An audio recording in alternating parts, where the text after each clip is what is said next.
welcome. However you're listening tonight, let yourself settle in and drift towards sleep.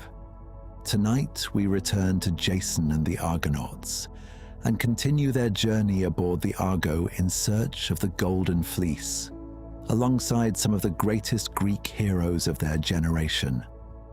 In part 1, we traveled with them from Iolcus across the Aegean and toward the Black Sea. Their voyage carried them through Lemnos and Cyzicus, past Hylas, Amycus, and Phineus, and finally through the simple Aeetes before the Argo reached the distant shores of Colchis. And when the clashing rocks threatened to crush the Argo, Athena herself intervened, holding the passage open long enough for the ship to escape. The gods had been with them, and the crew had every reason to feel encouraged. But reaching Colchis had only brought them to the beginning of the task they had come to complete.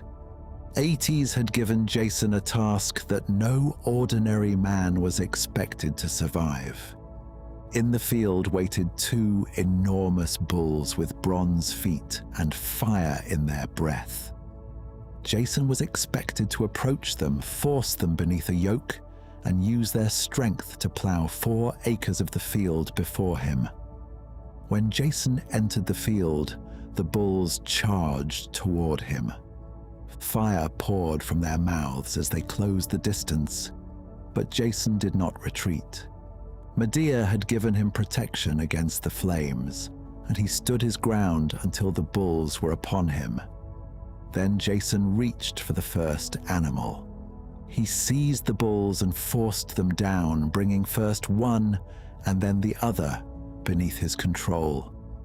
He fastened them to the yoke and took his place behind the plough. Then the bulls moved, dragging the blade through the field as Jason began turning the earth behind them. By the time the ploughing was finished, Jason had completed only the first part of Aeetes' command. He still carried the dragon's teeth the king had given him. Moving across the freshly opened field, Jason began scattering them into the furrows, sowing the strange seed across the earth. When the last of the teeth had been scattered, Jason waited. For a moment, nothing happened. Then the freshly turned earth began to move. Bronze spearheads appeared above the soil, followed by helmets and shields. Across the field, armed men were beginning to rise from the ground where the teeth had fallen. More warriors emerged until the field around Jason was filling with armed men. Some were still pulling themselves from the earth, while others had already risen and taken hold of their weapons. Jason had survived the fire-breathing bulls, but Aeetes' trial was not finished. An army now stood before him. But all of this still lay ahead. Before the bulls, before the dragon's teeth, and before an army rose from the earth, Jason and the Argonauts had only just reached Colchis. The Argo rested on unfamiliar waters, and somewhere beyond the riverbank waited the Golden Fleece they had crossed so much of the world to find. The Argo remained hidden among the reeds of the river Phasis. Jason had reached Colchis, but the Golden Fleece belonged to Aeetes, and taking it by force was not yet the plan. The sons of Phrixus knew the king and his household. They would go with Jason to the palace. Jason chose Telamon and Augeas to accompany him as well, while the other Argonauts remained with the ship. Before they left, Hera and Athena were already considering how Jason could possibly succeed. They knew that Aeetes would not willingly surrender the fleece. So the 2 goddesses turned to Aphrodite. They asked Aphrodite for the help of her son, Eros. He would cause the king's daughter Medea to fall in love with Jason. Medea was not simply a princess of Colchis. She was a priestess of Hecate and knew how to prepare powerful drugs and charms from plants. If Medea chose to help Jason, the impossible task ahead of him might become possible. While the gods set this in motion, Jason and his companions approached the palace. They found a great court surrounded by buildings and columns. Within it were fountains that flowed with water, wine, milk, and fragrant oil. The sons of Phrixus were returning to the home they had left before their shipwreck.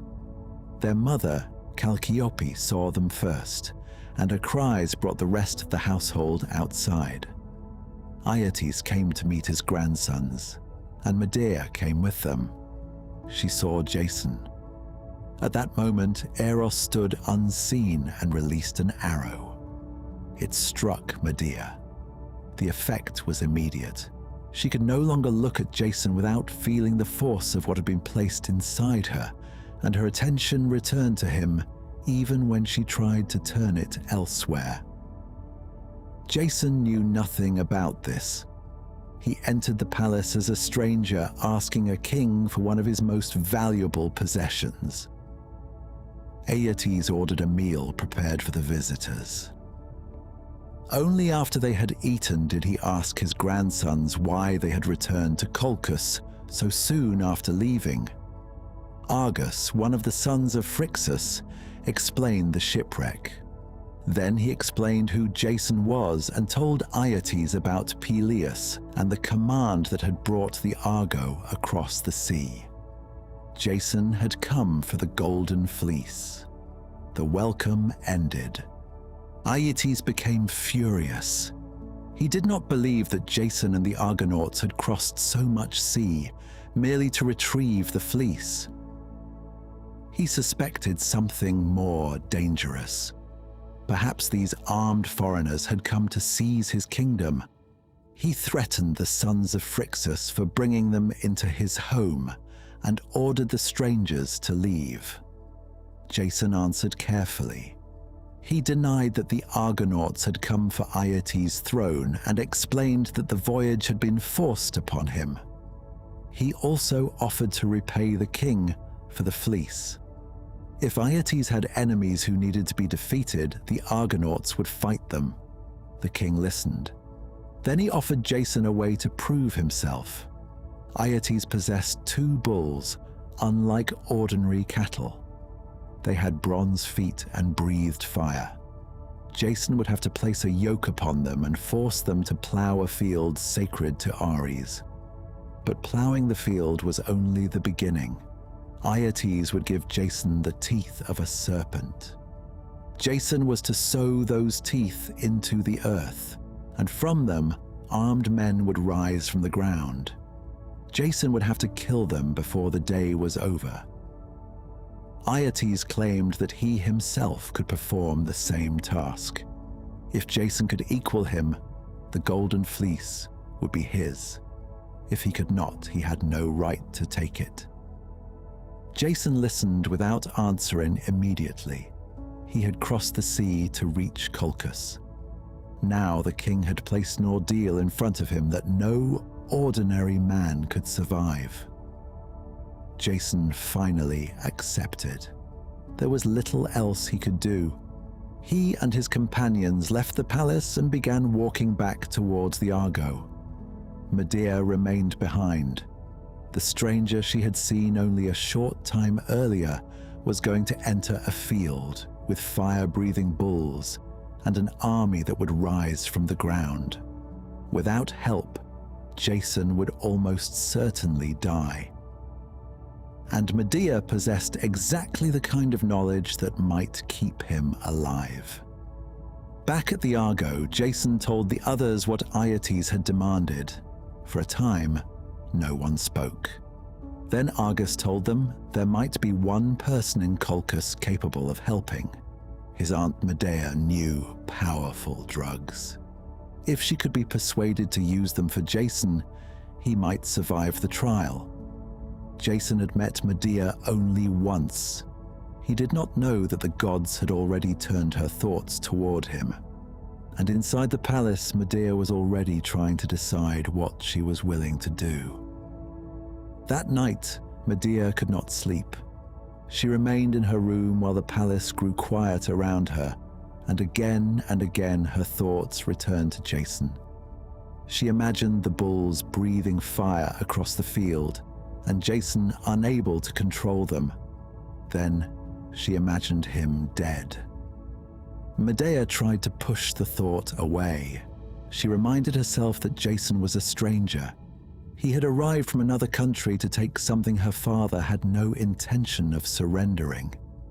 Helping him would mean acting against Aeetes. It could also bring disgrace upon her and her family. But the thought of allowing Jason to die was becoming unbearable. Medea considered ending her own life rather than choosing between him and her family. She took out a chest containing drugs and searched for one that could kill her. For a long time, she remained there with it. Then something changed. She began thinking instead about what life might still contain, and she put the drugs away. By morning, Medea had made another choice. She would help Jason. Her sister Chalciope had her own reason to fear what might happen. Her sons had returned to Colchis with the Argonauts, and Aeetes was furious with them. When the sisters spoke, each was therefore hiding something from the other. Chalciope wanted Medea's help because she wanted to protect her sons. Medea wanted an excuse to help Jason without admitting why. The two needs met. Medea agreed to give Jason a drug that could protect him during the trial. A meeting was arranged at the temple of Hecate. Medea prepared what she would take with her. The drug came from a plant associated with Prometheus. It had grown where the blood from his wounded body had fallen upon the earth. Prepared correctly, it could protect a person from fire and weapons for a single day. It could also give him extraordinary strength. It was exactly what Jason needed. Medea left the palace with her attendants and traveled toward the temple. Jason was already on his way to meet her. When Jason arrived, Medea struggled at first to speak. She had decided during the night that she would help him. Standing in front of him made the decision more difficult. Eventually, she gave him the drug and explained exactly what he had to do. Before beginning Aeetes' trial, Jason was to bathe, dress himself, and make a sacrifice to Hecate alone at night. When the ritual was complete, he was not to look back as he returned. On the morning of the trial, he was to rub the drug over his body, his spear, his shield, and his sword. Its power would last only for that day. While it remained effective, the bull's fire would not destroy him, and the weapons of the Earthborn men would not easily harm him. But Medea's instructions went further. She knew what would happen when Jason sowed the serpent's teeth. Armed men would rise from the earth. Jason should not try to fight all of them directly. Instead, he should throw a large stone among them. The Earthborn warriors would not know who had thrown it and would turn on one another. Jason could attack the survivors after they had already reduced their own numbers. The plan gave Jason a way through every part of Aeetes' trial. Before he left, Medea asked something in return. She wanted Jason to remember her when he returned to Greece. Jason promised more than that. If she helped him obtain the Golden Fleece, he told her, she could come back to Greece with him. There, she would be honored. And Jason spoke of marriage. For Medea, the decision was becoming larger than saving a stranger from one dangerous trial. If Jason succeeded, she might have to leave Colchis with him. Her father would know that someone had helped, and the knowledge she was giving Jason could reveal exactly who that person had been. Medea returned to the palace. Jason returned to the Argo carrying the drug. That night, he followed her instructions. He waited until the others were asleep, then went alone to perform the sacrifice to Hecate. The goddess appeared amid frightening signs, but Jason did as Medea had instructed. He did not turn around. He returned to his companions. By morning, the drug had been prepared. Jason covered his body and weapons with it. The Argonauts watched as he tested the strength it had given him. His weapons seemed different in his hands. For one day, Medea's knowledge stood between Jason and whatever Aeetes had prepared for him. The king was already waiting at the field of Ares. So were the fire-breathing bulls. The field of Ares was ready. Aeetes arrived to watch with the people of Colchis, confident that the trial he had given Jason would end the quest. The Argonauts came as well. Jason entered the field carrying his shield and spear. Medea's drug had been rubbed into his skin and weapons, and its protection would last until nightfall. For that day, he would have to trust it. The gates holding the bulls were opened, and the enormous animals came out together. Their hooves were bronze, and when they lowered their heads, fire poured from their mouths. The bulls charged across the field toward Jason, but he did not move away. Jason planted his feet behind his shield, and the first blast of fire struck him. Flames surrounded his body and weapons, but Medea's drug held. Jason remained standing. The bulls attacked again, and this time he moved toward them. He caught one by the horns and forced its head downward. The animal struggled against him, but the strength given by Medea's drug allowed Jason to hold it and bring the bull beneath the yoke. Then he went for the second. The Argonauts watched from the edge of the field as Jason forced the two animals together. Aeetes watched as well. The king had expected the fire alone to destroy him. Instead, Jason fastened the yoke around the bulls and attached them to the plough. Then he took hold of it. The bulls pulled forward, their bronze hooves tearing into the earth while flames continued to pour from their mouths. Jason drove them across the field until furrow after furrow opened behind him. By afternoon, the work was complete, but Jason had finished only the first part of the trial. Aeetes had given him a helmet filled with serpent's teeth. Jason took them into the newly ploughed field and began to sow, walking along the furrows and scattering the teeth into the earth. For a time, nothing happened. Then the ground began to move. The first signs appeared beneath the soil. Weapons began pushing upward through the earth, followed by helmets and then the heads and shoulders of armed men. Across the field, warriors were rising from the serpent's teeth Jason had planted, emerging already carrying spears and shields. Within a short time, Jason was surrounded by an army. But Medea had warned him about this. Jason did not charge into them. He found a large stone, lifted it, and threw it into the middle of the Earthborn warriors. None of the warriors had seen where it came from, and each believed another had attacked him. They turned on one another, and the field erupted into fighting. Spears were driven into men who had risen from the ground only moments earlier, and the Earthborn warriors attacked the nearest figure they could reach until their numbers began to fall. Jason waited. When enough of them had killed one another, he entered the fight. Medea's drug was still protecting him, and Jason attacked the remaining warriors with his sword and spear. By sunset, the field was quiet again. The bulls had been yoked, the earth had been ploughed, the serpent's teeth had been sown, and the armed men who rose from them were dead. Jason had completed everything Aeetes demanded. The king had promised that if Jason survived the trial, the Golden Fleece would be his. But Aeetes had never expected him to survive. Now, he had to decide whether he intended to keep his word. Jason returned to the Argonauts. Aeetes returned to his palace.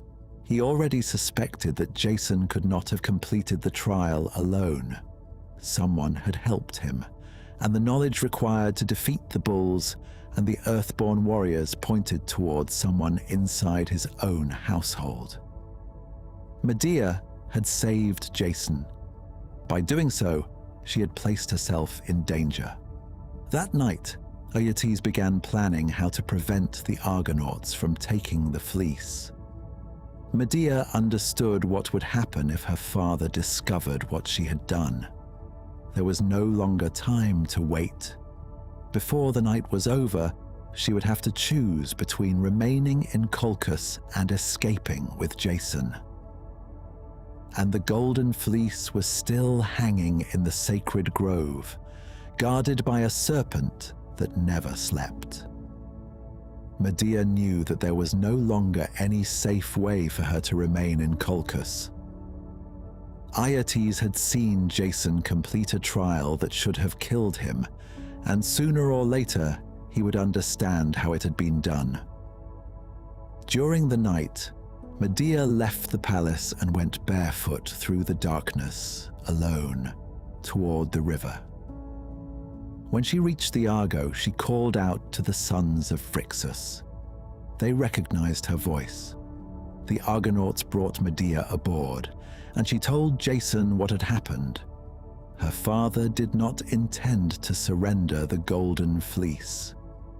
Instead, Aeetes was preparing to destroy the Argo and kill its crew. They could not wait until morning. Medea told Jason that she would take him to the fleece herself, but first she demanded that he remember the promises he had made to her. She was abandoning her father, her home, and Colchis. If she helped Jason take the fleece, she would have nowhere in the kingdom to return to. Jason repeated his promise. He would take her with him to Greece. There, she would become his wife. The decision was made. Jason and Medea left the Argo together and moved through the darkness toward the sacred grove of Ares. The fleece was there along with its guardian.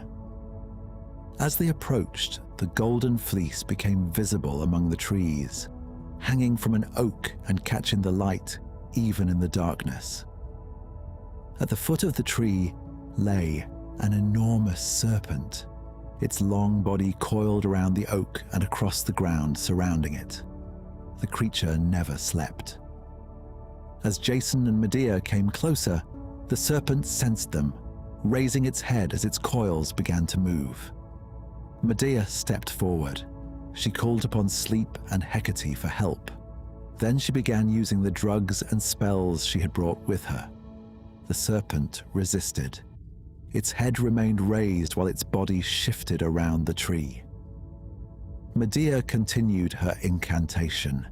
She dipped a branch into a mixture and sprinkled the drug into the serpent's eyes. Slowly, the creature began to weaken. Its head lowered, and the great coils relaxed across the ground. The guardian of the Golden Fleece finally became still. Medea called Jason forward. Jason approached the oak.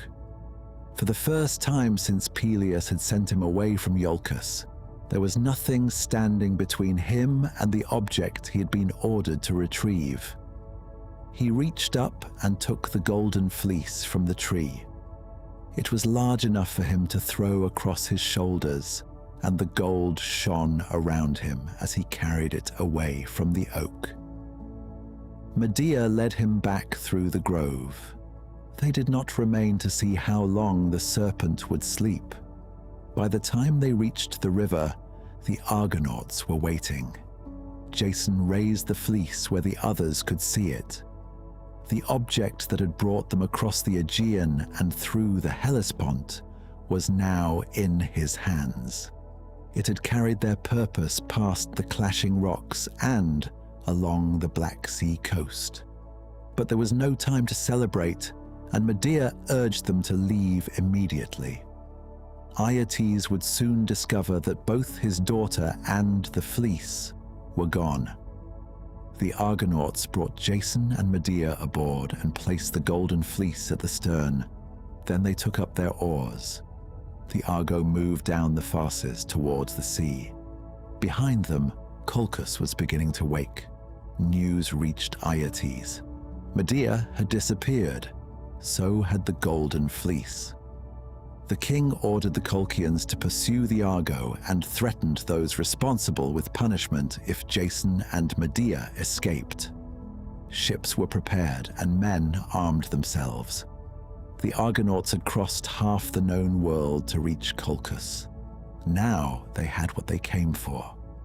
But getting the Golden Fleece back to Greece would become a second journey of its own. Medea could not simply return what she had taken and go home, and Jason could not surrender the fleece without surrendering the purpose of the entire voyage. Aeetes had no intention of allowing either of them to escape.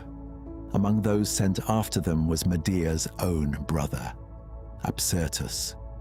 The pursuit of the Argo had begun. The Argo moved away from Colchis carrying the Golden Fleece, but Aeetes had already sent his people after them. The Colchians did not pursue in a single ship. A large force was sent out. The pursuing fleet divided as it searched for different routes by which the Argonauts might escape. One group was led by Medea's brother, Apsyrtus. He knew that the Argo could not simply retrace its journey without eventually passing places where the Colchians could intercept it. Apsyrtus moved ahead of them. By the time the Argonauts reached the region around the river Ister, they discovered that the Colchians had already taken control of the passages they needed to continue. The escape had become a trap. The Argonauts could fight, but the Colchian force was larger. Instead, negotiations began. An agreement was proposed. The Golden Fleece would remain with Jason. Aeetes had promised it if Jason completed the trial, and Jason had done so. Medea was more difficult. She had left her father's house and fled with the Argonauts. Until a king could decide whether she should return to Colchis or continue with Jason, she would remain apart from both sides. When Medea learned what was being discussed, she was terrified. She had not betrayed her father, helped Jason survive the bulls, stolen the fleece, and abandoned Colchis only to be handed back when the escape became difficult. She confronted Jason and reminded him of what she had done for him. Without her, he would never have survived Aeetes' trial or taken the Golden Fleece. Jason had promised to take her to Greece and marry her. Now, Medea demanded that he keep that promise. Then she offered a way out. Medea would send word to her brother claiming that Jason had forced her to leave Colchis. She would tell Apsyrtus that she wanted to return home and arrange to meet him alone. Jason understood what she was proposing. The negotiations would not decide Medea's fate. They would lure Apsyrtus away from his men. Medea sent the message, telling her brother that she'd been taken against her will, and asking him to meet her at night near a temple of Artemis. Apsyrtus believed her. He came to the meeting without the protection of his army, expecting to find his sister waiting for him. Medea was there, but Jason was nearby as well. When Apsyrtus arrived, Jason emerged from concealment and attacked him, killing the Colchian prince before he could return to his men. Jason and Medea then returned to the Argonauts. With Apsyrtus dead and no longer able to command the pursuit, The Colchian force was thrown into confusion, giving the Argonauts an opportunity to escape. But killing Apsyrtus solved only the immediate danger. Jason and Medea had murdered a man who had come trusting his sister. The act carried a pollution that could not simply be left behind as the Argo sailed away. The gods knew what they had done. The Argo itself spoke. The sacred timber placed within the ship by Athena warned the Argonauts that Zeus was angry. They would not be allowed to return home until Jason and Medea had been purified for the killing of Apsyrtus. The ship told them where they had to go. They must find Circe. She was the sister of Aeetes and the aunt of Medea, and she possessed the knowledge required to cleanse them. So the route home changed. The Argonauts traveled through unfamiliar waters until they eventually reached the island where Circe lived. Jason and Medea went ashore together. They did not initially tell Circe who they were. They sat near her hearth as suppliants, and from their behavior she understood that they had come after committing bloodshed. Circe performed the rites of purification. Only afterward did she ask what had happened. Medea told her about Aeetes, the trial, the Golden Fleece, and their escape from Colchis. She also told Circe about Apsyrtus. Circe now understood that the young woman before her was her own niece. But kinship did not make her approve. She would not hand Medea back to Aeetes, but neither would she allow Jason and Medea to remain with her. Their purification was complete, and they had to leave. Jason and Medea returned to the Argo with the Golden Fleece still aboard and the Colchians behind them. But the voyage home was taking the Argonauts into waters far removed from the route by which they had reached Colchis. Ahead of them waited a danger that could not be defeated with a sword, a spear, or the strength of the rowers. The Sirens were waiting along their route. This time, the Argonaut who mattered most would be Orpheus. After leaving Circe, the Argonauts returned to the sea. They were carrying the Golden Fleece, but the route home was still dangerous. Circe had warned them that some of the greatest dangers of the return journey lay ahead. The first came from the Sirens. Their island appeared along the Argonauts' route, seemingly no different from the other land they had passed during the voyage. But as the Argo drew closer, a sound began to carry across the water.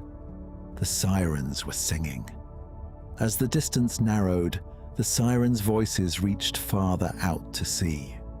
Soon the men aboard the Argo could hear the song clearly. This was the danger of the Sirens. They did not need to attack a passing ship or force sailors toward the rocks. Men who heard them wanted to go closer.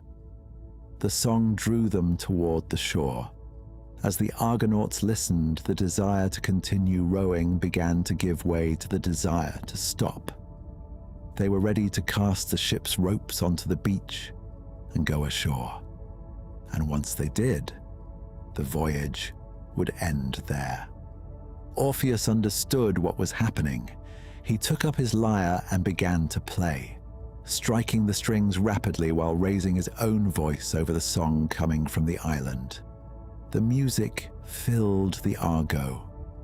The Sirens were still singing, but their voices could no longer command the men aboard as they had moments before. Orpheus's music competed with theirs while the rowers kept the ship moving past the island. Almost all of them made it through. Butes did not. Even with Orpheus playing, he remained caught by the Sirens' voices. He rose from his place aboard the Argo and threw himself into the sea, swimming toward the shore. He would have been lost, but Aphrodite intervened. She carried Butes away from the Sirens and brought him safely to Sicily. The Argo continued without him. The Argonauts had escaped the Sirens, but another stretch of dangerous water lay directly ahead. They were approaching the Wandering Rocks, where waves and currents could destroy a ship even without an enemy attacking it. This time, the Argonauts would not pass through alone.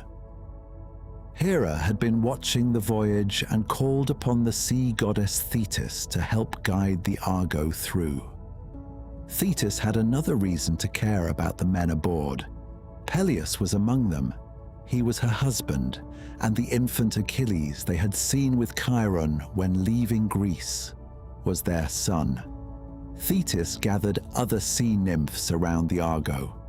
As the ship entered the dangerous water, the nymphs moved around it, guiding the vessel between the rocks and through the waves. The Argonauts rowed while the sea itself seemed to pass the Argo from one divine hand to another. The ship emerged safely, but their route soon brought them to another island, and there the Colchian pursuit caught up with them again. The Argonauts reached the island of the Phaeacians, ruled by King Aeetes and Queen Aeetes. They were welcomed there, but a group of Colchians arrived soon afterward. These men had continued searching for Medea even after Apsyrtus was dead. Now they demanded that Aeetes order her return to her father. The Argonauts refused. Once again, Medea's future was going to be decided by someone else. Aeetes listened to both sides and promised to give his judgment the following morning. That night, however, he told Aeetes how he intended to decide. If Medea was still unmarried, she would be returned to her father. But if she had already become Jason's wife, Aeetes would not separate a married woman from her husband. Aeetes understood what this meant and secretly sent word to Jason and Medea before morning. There was only one way to make certain that Aeetes could not send Medea back. Jason and Medea had to marry before the king announced his judgment. The Argonauts prepared the marriage that night. Jason and Medea were married in a sacred cave, and the Golden Fleece itself was spread beneath them. The same object Medea had helped Jason take from her father's grove now became part of the ceremony that prevented her father from reclaiming her. The next morning, Aeetes gave his decision. Medea was Jason's wife. She would remain with him. The Colchians could not take her back. For the men who had pursued her, returning to Aeetes without Medea was dangerous. They feared the punishment that would await them in Colchis. Instead of going home, they remained behind and eventually settled elsewhere. The Argonauts were free to leave. They returned to the Argo and sailed away with Medea and the Golden Fleece still aboard. For a time, it seemed that the worst of the return journey might finally be behind them. Then, as they approached Greece, a violent wind seized the ship. For 9 days and nights, the Argo was driven across the sea.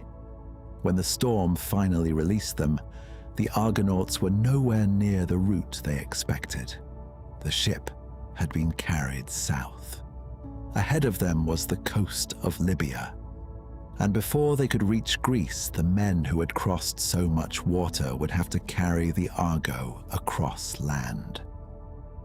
For 9 days and nights, the wind carried the Argo south. The Argonauts could do little more than keep the ship together while the storm drove them farther from Greece. When the wind finally weakened, they found themselves approaching the coast of Libya. They had survived the storm, but the sea had carried them into another kind of danger. The Argo entered the shallow waters of the Sirtis, where the coastline stretched into marshes, sandbanks, and mud. The ship was driven forward until it could go no farther. Then the water withdrew. The Argonauts found the Argo stranded far from navigable water, surrounded by sand and shallow pools.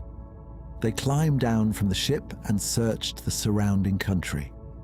There was no harbor and no obvious river that could carry them back to sea. Beyond the stranded Argo stretched the Libyan desert. The men had crossed enormous distances by water, but now their ship could not move. They waited, hoping the sea might return and lift the Argo free. It did not. Food began to run low. So did their water. The Argonauts wandered along the shore looking for some route out, but the landscape offered no clear answer. Eventually, they gave up hope of finding one. They lay beneath the open sky, exhausted and expecting that the voyage which had survived the clashing rocks, Colchis, and the pursuit of Aeetes might end on an empty stretch of sand. Then, 3 figures appeared. They were the guardian nymphs of Libya. They stood over Jason and told him that the Argonauts could still escape, but their instructions seemed impossible. When Amphitrite released the chariot of Poseidon, they said, the Argonauts must repay the mother who had carried them for so long by carrying her. Then the nymphs disappeared. Jason gathered the others and repeated what he had heard. At first, no one understood. Then a great horse rose from the sea and ran across the land before disappearing into the distance. The meaning became clear. The horse belonged to Poseidon. The mother who had carried the Argonauts was the Argo. For the first time since leaving Iolcus, the men would have to carry their ship. The Argonauts lifted the Argo onto their shoulders. Then they began walking.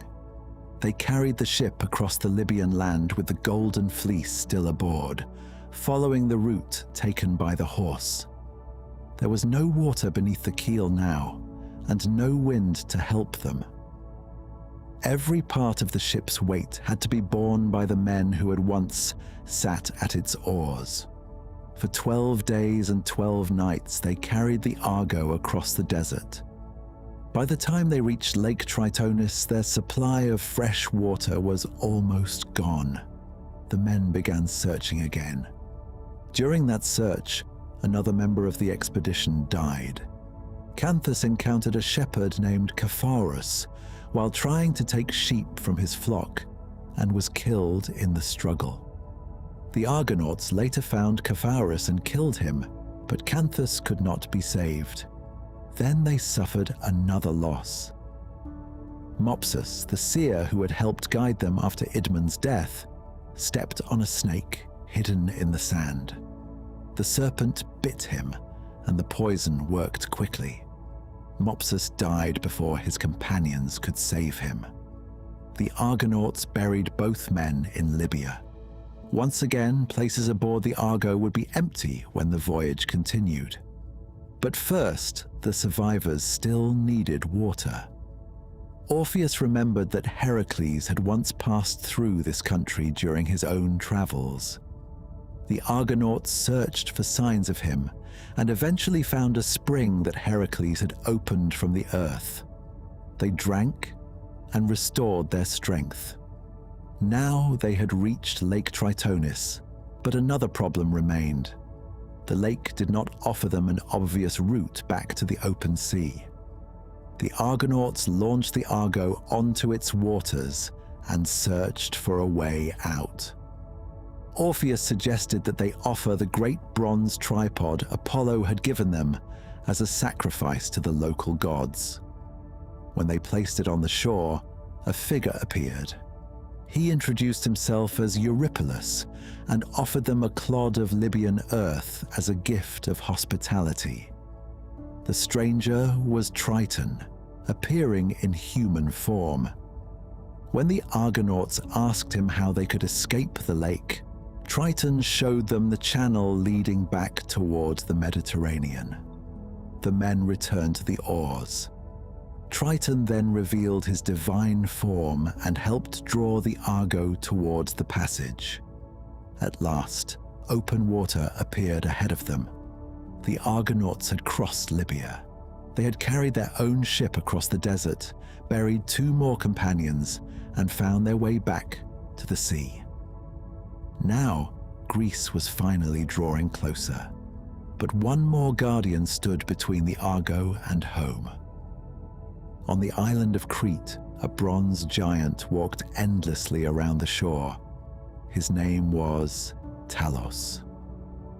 The Argonauts left Libya behind and continued north across the Mediterranean. They had survived the desert and returned the Argo to open water, but their supplies were running low again. When the island of Crete appeared ahead of them, they tried to approach the shore so they could rest and replenish their water. Something prevented them from landing. A giant figure was moving along the coast. His name was Talos. Talos was made of bronze, and he guarded Crete by circling the island 3 times each day. A single vein ran through his body from his neck to his ankle, where it was sealed by a bronze nail.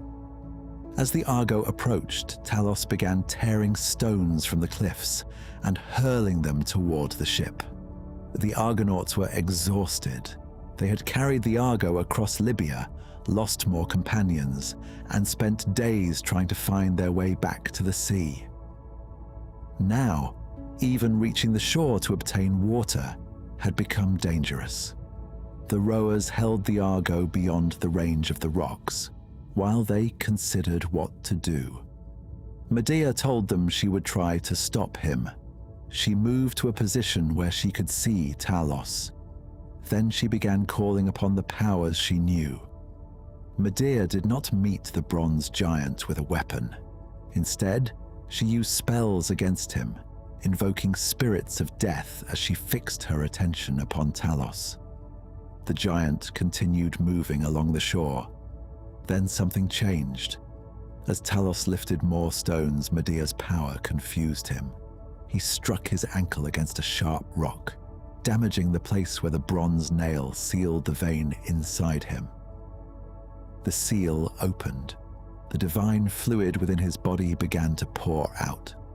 Talos weakened as it escaped. The bronze giant who had circled Crete day after day could no longer support his own weight, and he fell heavily onto the shore.